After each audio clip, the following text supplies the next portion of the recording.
Ciao a tutti e bentornati su Eidos Backstage. Oggi vi racconto un'altra storia davvero speciale. Parleremo di un tour storico, anche se relativamente breve. Durò infatti poco più di 6 mesi e toccò solo Nord America e Europa. È un tour che resterà nella storia non solo per la sua spettacolarità, ma anche perché ha rappresentato allo stesso tempo un ritorno, ma purtroppo anche un addio. Me lo avete chiesto voi con i vostri messaggi e commenti e io sono felicissimo di farlo perché questo è decisamente il mio album live preferito in assoluto. Oggi infatti parliamo del tour di The Division Bell, il tour che i Pink Floyd portarono in giro per il mondo nel 1994. Allacciamoci le cinture e buon viaggio!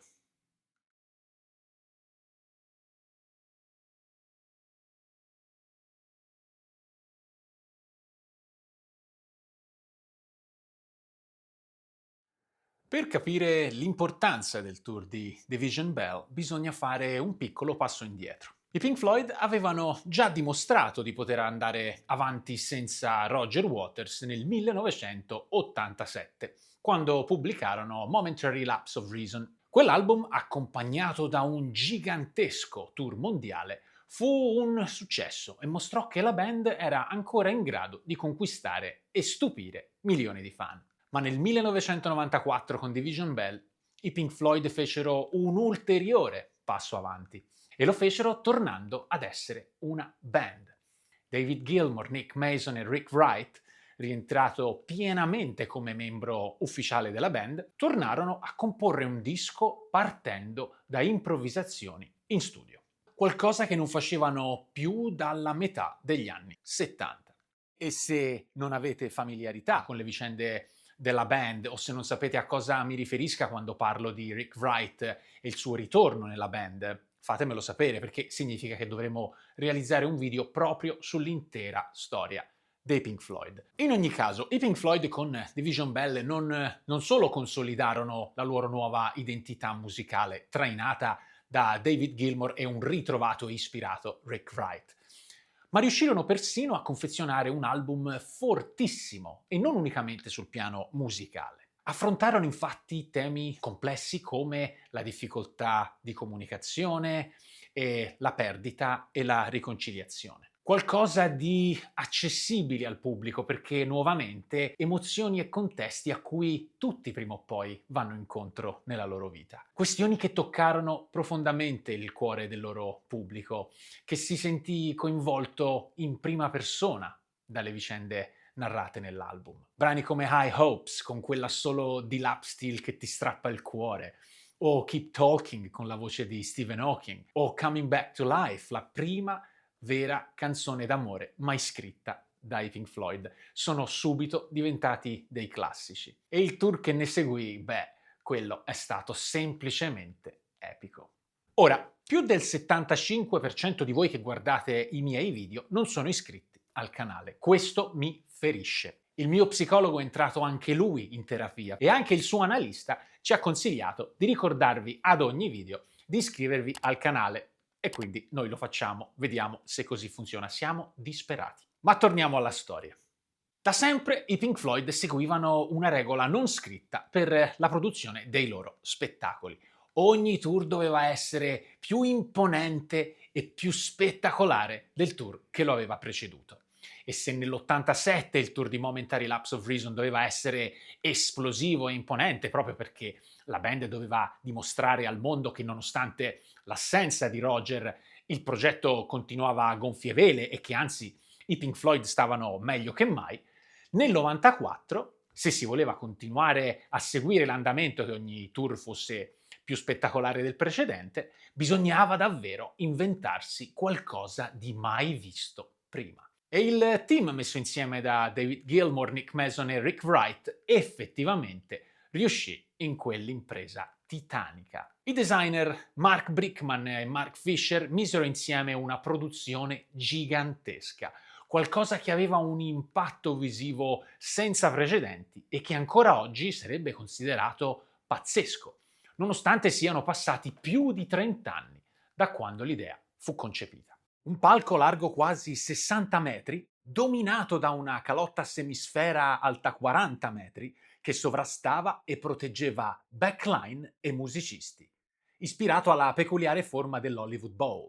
Due torri ai lati del palco, un gigantesco schermo circolare per proiezioni, mobile, corredato da decine di luci sul suo perimetro e che lo facevano apparire come un enorme anello luminoso.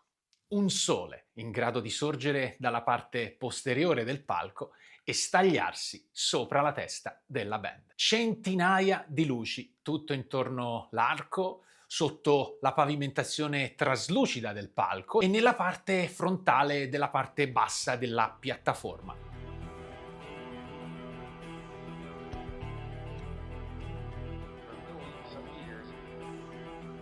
E per concludere, laser multicolore potentissimi, macchine del fumo, due enormi maiali gonfiabili che facevano la loro apparizione dagli apici delle torri laterali e una palla da discoteca che poteva aprirsi come un fiore e che sembrava arrivare dallo spazio e dal futuro. Il tutto con un suono in quadrifonia prodotto da un impianto Turbo Sound che era il non plus ultra per potenza e definizione.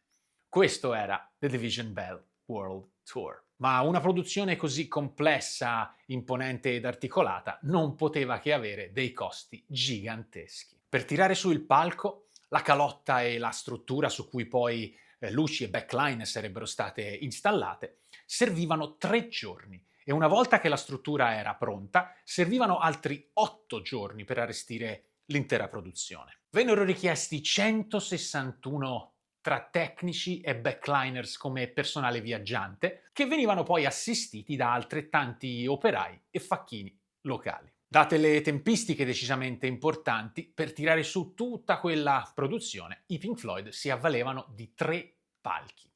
3 strutture identiche che potevano essere montate in anticipo rispetto alla data del concerto. Questo per potersi permettere più show consecutivi senza troppi tempi morti. Luci, audio e strumenti, invece, che poi sono le cose più rapide da metter su e smantellare, seguivano la band e venivano montate il giorno stesso del concerto. Vennero impiegati 53 bilici. Sì, avete capito bene, 53 auto articolati e in totale per la produzione del tour servirono oltre 700 tonnellate di acciaio. Michael Cole, il produttore del tour, dovette ingegnarsi per far fronte ad un investimento iniziale di oltre 4 milioni di dollari, a cui si aggiunsero altri 25 milioni di dollari di altri costi vari durante il corso del tour. Sembrano cifre alla portata di una band così importante, ma contate che stiamo parlando del 1994. Un dettaglio interessante è che Volkswagen fu lo sponsor ufficiale del tour in Europa. Infatti, se ci fate caso, sui biglietti dei concerti era presente il logo della casa automobilistica popolare tedesca. E vi dirò di più.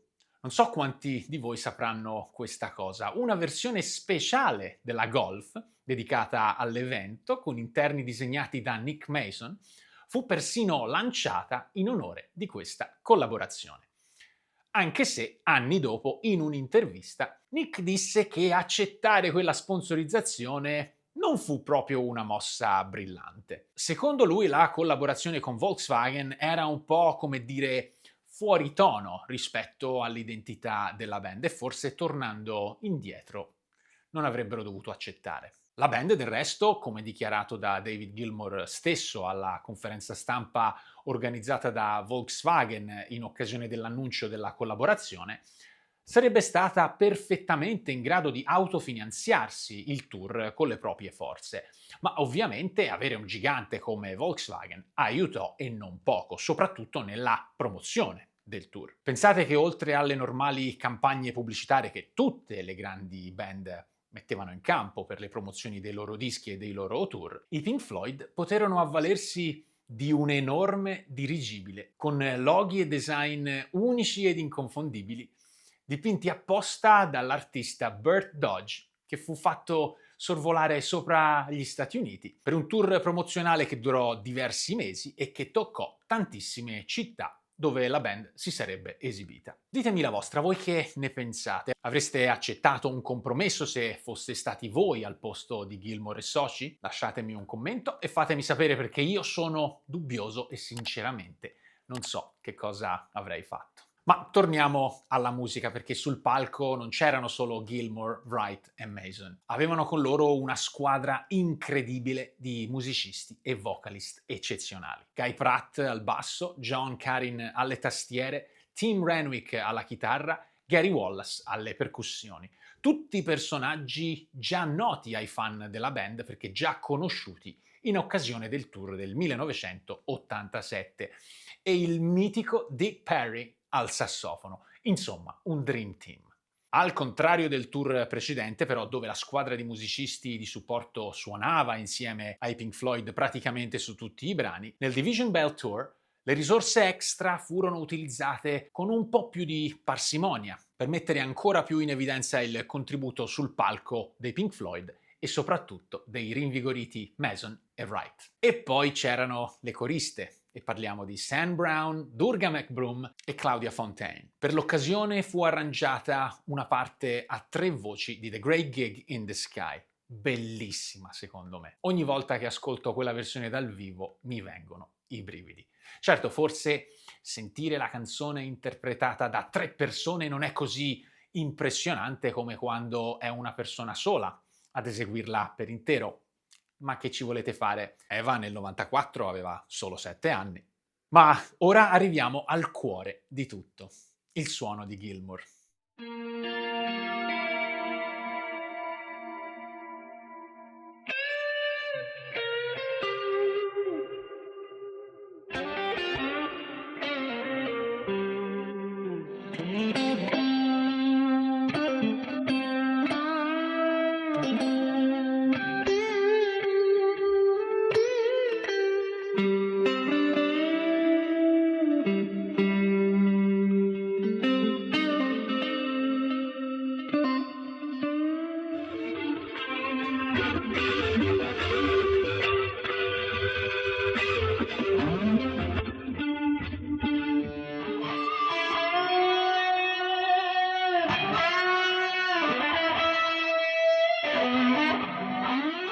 Gilmour aveva un setup incredibile. Oltre alla Red Strat, durante questo tour Gilmour faceva ampio uso della sua tele Butterscotch, delle sue 2 lap steel, acustiche della Gibson, persino una nylon per la parte cantata di High Hopes. Il suo rig comprendeva preamplificatore Alembic, testate Hiwatt e una quantità di pedali che avrebbe fatto impazzire qualsiasi chitarrista.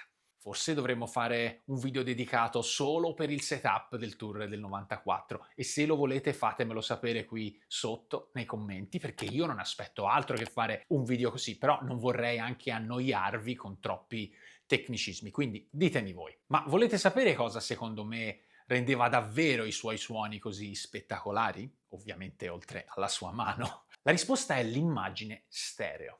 Oltre a compressori, pedali overdrive e distorsori come il Big Muff o il Rat, Gilmour usava delay, pitch shifter e chorus per assicurarsi che il suono della sua chitarra fosse più ampio e più aperto possibile. Ascoltando infatti il suono delle sue chitarre con delle cuffie, si nota chiaramente come il segnale del lato sinistro differisca dal segnale sul lato destro dello spettro audio.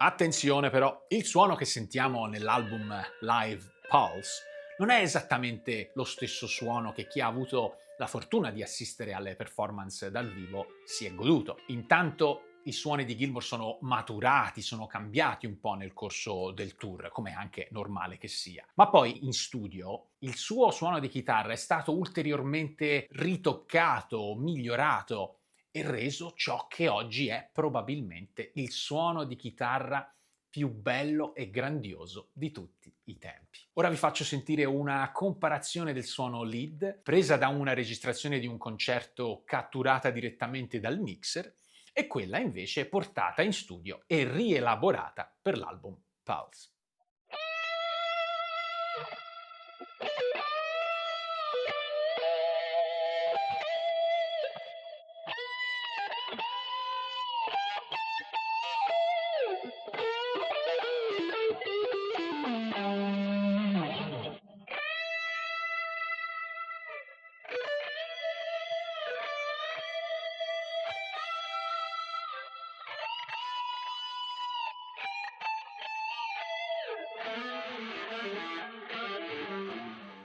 Io capisco che la cosa possa sembrarvi strana e forse vi faccia persino storcere il naso, ma io vi assicuro che c'è un motivo più che valido per cui un suono come quello dell'album non avrebbe funzionato in un contesto dal vivo. Una immagine stereo così ampia si sarebbe persa in un contesto live. Quando suoni dal vivo e il concerto viene missato e riprodotto tramite degli impianti con dei cluster che distano più di 60 metri tra left e right, è assolutamente impossibile che si possa apprezzare la finezza di un suono come questo. Quindi dal vivo l'ingegnere del suono Andy Jackson non avrebbe mai potuto permettersi di trattare le chitarre allo stesso modo di come invece si può fare in studio. E per far sì che i soli fossero efficaci e bucassero il muro di suono creato dal resto della band, che si sommavano al vociare e al cantare a squarciagola di 45.000 fan, perché questa era la media di attendance ad ogni concerto, bisognava spingere su quelle frequenze che in studio invece avrebbero reso il suono spigoloso e tagliente e forse persino sgradevole. Il suono che si trova sull'album live, secondo me, deve essere più simile a ciò che Gilmour riusciva a sentire sul palco tramite i suoi speaker, che invece sì erano stereo rispetto a lui che ci stava davanti nel mezzo, e avevano le alte tagliate a causa del fatto che fossero basse per terra e non puntate dritte alle sue orecchie, per quanto comunque sì, un po' angolate verso di lui. Non lo sapremo mai, immagino. Ma comunque, nonostante questo, sappiamo che chiunque sia andato ad assistere a una performance del tour del 94 ha riportato che l'audio fosse meravigliosamente bilanciato e i suoni di chitarra fossero semplicemente i migliori di sempre. Per me il suo suono in Shine On, in High Hopes, in Great Day for Freedom e su Comfortably Numb raggiunge vette mai toccate prima da un suono di chitarra. Qualcosa che è entrato nella storia, anzi qualcosa che è diventata il benchmark, il riferimento del suono di chitarra da quel momento in avanti. Il suo lead sound ha una pesantezza, una definizione, una rotondità e una eleganza senza pari. Qualcosa di mai sentito prima. Ma sinceramente neanche mai sentito dopo, anche a 30 anni di distanza. E poi il suo playing. Il loro playing, anzi di tutta la band, erano al top della loro carriera, al top delle loro abilità musicali, al massimo della forma e in piena fiducia. E se durante il tour dell'87 Gilmour e Mason raccontano di aver spesso avuto la testa per aria durante i concerti, perché presi dalle battaglie legali con Roger Waters e perché preoccupati di non sapere se sarebbero riusciti a raggiungere gli obiettivi che avrebbero garantito il successo di album e tour, durante il 94 l'atmosfera era invece rilassata e felice. I Pink Floyd erano davvero più in forma che mai, l'album stava avendo successo e i musicisti potevano concentrarsi sulle performance e sulla loro esperienza in tour in generale e finalmente pensare solo a suonare e a divertirsi. E il mood positivo è dimostrato, oltre che dalle testimonianze nelle interviste, anche dai vari scherzi che i membri della band si fecero durante il corso del tour, anche nel bel mezzo dello show. A Torino, per esempio, la band, su suggerimento di Durga, che fu folgorata dall'idea durante una passeggiata in centro, sorprese Gilmour su Money improvvisando un momento strumentale a base di kazoo, che appunto lei aveva acquistato per tutti gli altri membri della band in un negozio di strumenti musicali locale. Gilmour non si aspettava niente e fu talmente colpito che dovette sedersi un attimo mentre il pezzo era ancora in svolgimento perché stava letteralmente morendo dal ridere.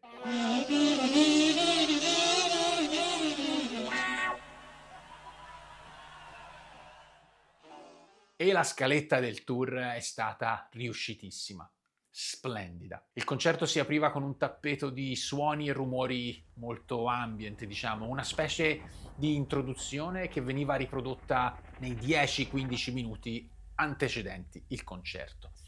Poi la band entrava in scena, il sottofondo di suoni e rumori si affievoliva lentamente e il concerto iniziava con un brano che invece aveva un inizio graduale, come il synth di Shine on You Crazy Diamond o l'intro Hammond e batteria di Astronomy Dominic.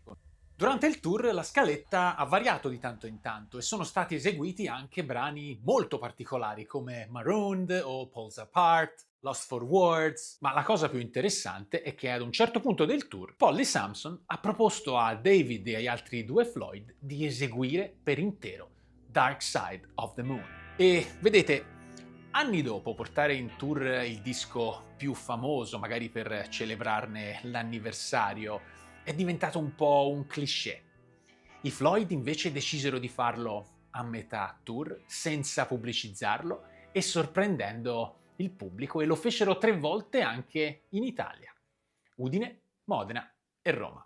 I concerti del tour europeo sono stati registrati in multitraccia e da varie date sono state messe insieme le canzoni che poi sono andate a comporre il live album Pulse che tutti noi conosciamo e amiamo. Inoltre, il concerto di Londra del 20 ottobre 1994, tenutosi presso la Earl's Court, una venue che sfortunatamente oggi non esiste più, è stato filmato, trasmesso in diretta mondiale e poi remixato e pubblicato come la versione video di Pulse. E oltre al fatto che la scaletta non è la stessa, non so quanti di voi si siano accorti che alcuni dei brani che sono finiti sia sull'album che sulla versione video vengono da serate diverse, regalando così a noi fan performance differenti sul CD audio e sulla videocassetta.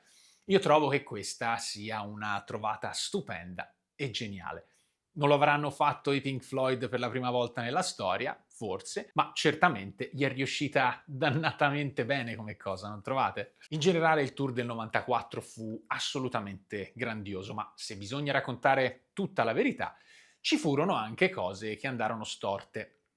Il 12 ottobre del 94, alla prima serata a Londra, infatti, successe qualcosa di abbastanza grave. Una tribuna collassò proprio qualche secondo dopo l'inizio del concerto, ferendo circa 90 persone. Fortunatamente nessuno perse la vita, ma fu un momento di grande tensione per tutti. Il concerto fu immediatamente interrotto e poi riprogrammato per il 17 ottobre. La band rimase profondamente colpita dall'incidente e fece in modo che gli spettacoli successivi fossero pienamente in sicurezza. Dal punto di vista economico e finanziario, invece, questo tour fu un successo enorme. L'attendance totale fu di oltre 5 milioni e mezzo di persone in 68 città. Una media, come vi dicevo, di oltre 45.000 persone a concerto. E alla fine del tour il fatturato totale fu di oltre 250 milioni di dollari, che sono più di mezzo miliardo di oggi. Più o meno come una quindicina di concerti di Taylor Swift.